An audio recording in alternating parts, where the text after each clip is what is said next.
Здравствуйте, друзья! Хореограф «Хрустального» Даниил Глихенгаус и генеральный директор Федерации фигурного катания Александр Коган не прилетели в Пекин на Олимпийские игры вместе со спортсменами и персоналом сборной России. Данную информацию предоставил РБК со ссылкой на свои источники Федерации фигурного катания и Министерства спорта.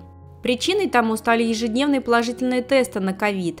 Даниил и Александр ожидают, когда тесты станут отрицательными и вылетят в Пекин. Коган не стал комментировать эту информацию, а пресс-атташе Федерации фигурного катания России Ольга Ермольна заявила, что не может подтвердить или опровергнуть данную новость. Ранее, когда Глихенгаус и Коган сдали положительные тесты и их вылет в Красноярск на сборы сборной России задержался, пресс-атташе и сам глава Федерации фигурного катания заявили, что это всего лишь ложноположительный тест, а вот повторный анализ оказался отрицательным. Еще тогда мы упоминали, что тесты могут быть не только ложноположительными, но и ложноотрицательными, а также понадеялись на более подробное обследование с изоляцией данных людей от спортсменов, нежели просто повторный тест. Как я поняла, ничего подобного сделано не было. Получили отрицательный результат тестирования, значит, все до этого было ошибочно, и можно спокойно лететь в Красноярск. Но, похоже, мои самые тревожные опасения подтвердились. И если Глихенгаус завинить в чем-то глупо, он хореограф фигуристок и четко следует рекомендациям Федерации, то вот к Когану и остальному руководству точно есть вопросы.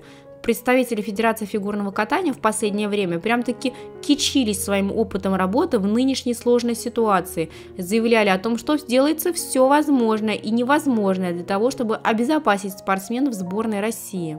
И вот когда случается положительный тест у хореографа, главных звезд российского фигурного катания, как и у самого генерального директора Федерации фигурного катания, просто берется повторный тест, который оказывается отрицательным, и Федерация считает, что именно в этом первая была ошибка. Я даже не знаю, как это назвать, халатность или непрофессиональность. Кто-то скажет, что раз у наших спортсменов нет положительных тестов, значит все нормально. Но не стоит забывать, что инкубационный период тоже есть, а также про то, что Олимпийские игры – это не турнир на 2-3 дня. Соревнования продлятся 2 недели. В итоге мы имеем то, что имеем. Остается лишь надеяться на хорошее здоровье наших фигуристов и везение. Ну а я напоминаю, что зимние Олимпийские игры в Пекине для наших фигуристов стартуют 4 февраля в 5 утра с командных соревнований. Выступления в личном зачете начнутся 8 февраля.